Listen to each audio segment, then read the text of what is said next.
On the night of August 21st, 1990, paramedics and dispatchers with Camden County EMS gathered at the Emergency Dispatch Center in Kingsland, Georgia, for a most unlikely event. Camden County Emergency Service. We were getting ready. We were real excited because we were having a wedding shower for two of the people that work here. Paramedic Supervisor Renee Taylor was on duty, along with dispatcher Bobby Lee and a relief dispatcher. Bobby had not felt well that day, but seemed to feel a little better toward the evening.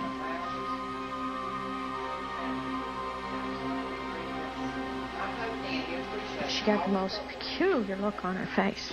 I don't feel good, but I'm getting very dizzy. And she said, "I think you're going to lose me." I thought she was going to faint. She looked like she was going to faint. And I went down the hall to get a wet towel for her. Tina, come here. Tina! I was in the kitchen talking to my fiancé, Mike, and when I first walked into the room, it took me a minute to picture what was going on. I got her head, got her feet. Yeah. Bobby. Hey, talk to me, Bobby. Come on, Bobby. Call Danny. I called Danny on the intercom. EMS Director Danny Daniels was in his office across the street. I told him to come over there. We need him. Talk to me. Bobby. All right, be right over. By the time I got back with the wet towel, Bobby was obviously completely unconscious.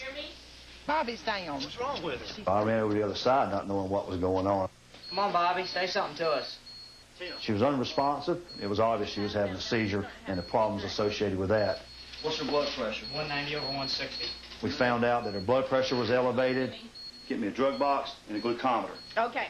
When I realized that Bobby was in such a critical medical emergency, I wanted to fly her out on a helicopter. Lifeguard. Yes, this is Camden Emergency Services. Can you fly? The nearest hospital was 50 miles away. It's our dispatcher. She's down at this time. Life Flight was called first, and they put us on hold to check the weather. But the Life Flight helicopter was grounded because of stormy weather. She had projectile vomiting, and I knew this lady was in critical condition.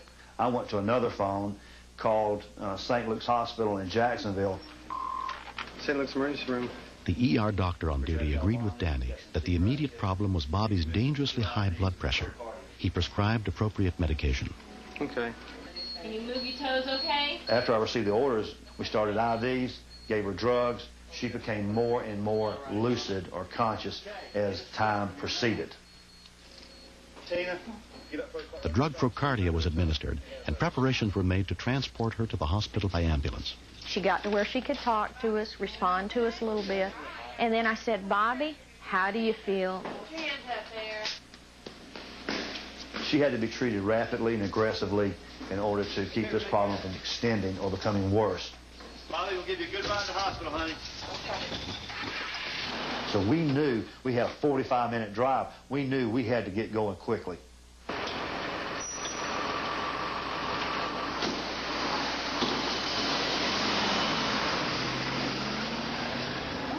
We were all in shock. Like, this did not really happen. It just never occurs to us that one of us could go down. And it was a strange feeling. It really was.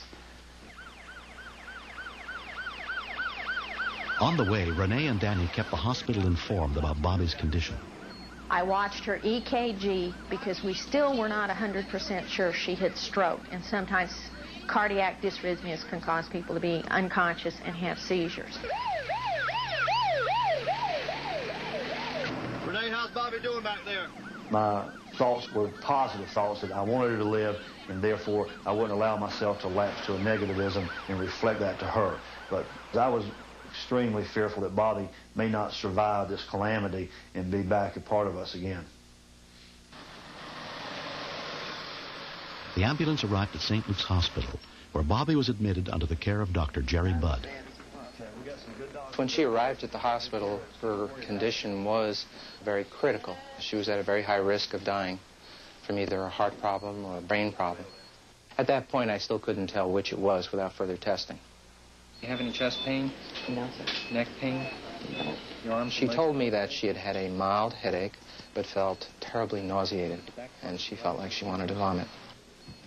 While doctors examined Bobby, her husband Dan, an airport police officer, waited for word. I think he was in shock.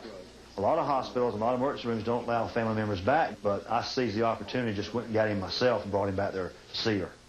In the back of my mind, I had to think, you know, I don't know that 2 hours from now she won't be dead and that he didn't get to see her.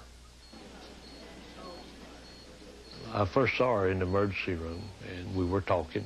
Of course, tried not to, let her know that I was afraid.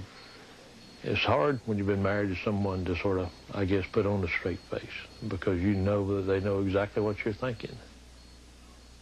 But in all truthfulness, I thought that probably by tomorrow or whatever with this, that I would be alone, that I was fixing to lose my wife.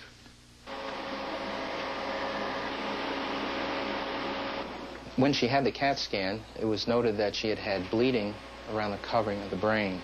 The most likely cause of something like that in a lady of her age would have been what we call a subarachnoid hemorrhage, which is usually due to an aneurysm of one of the arteries in the brain. A subarachnoid hemorrhage is a potentially fatal problem. Unrecognized, it can have a mortality of 50%.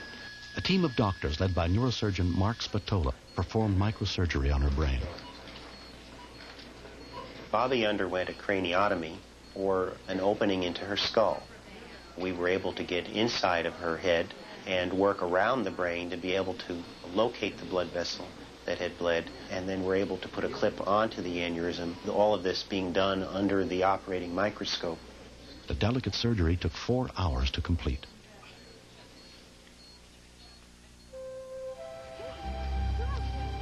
Two months later, Bobby Lee has almost completely recovered and is ready to return to work. Go to Grandma. My family means more to me. My friends mean more to me. I've given out a lot more hugs. I'm a hugger and a toucher anyway, but I think I've given out an abundance of hugs because I'm just so glad to be able to hug them.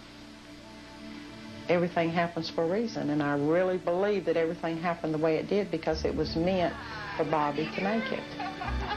I feel good, too. I'm ready. Look at her. Every fire and rescue organization in the United States feels a degree of family because of the fact that we have to look life and death in the face every day that we're on duty. And therefore, it kind of draws you together as a family unit because we may not be here tomorrow. And we know that because we see it every day in our jobs. They're responsible really for saving her life. To say thank you seems very small, but that's about all we can say is thank you very much. They did the same thing for me that they would have done for anyone else. I love you all very much, and I thank you for my life. You'll always be in my heart.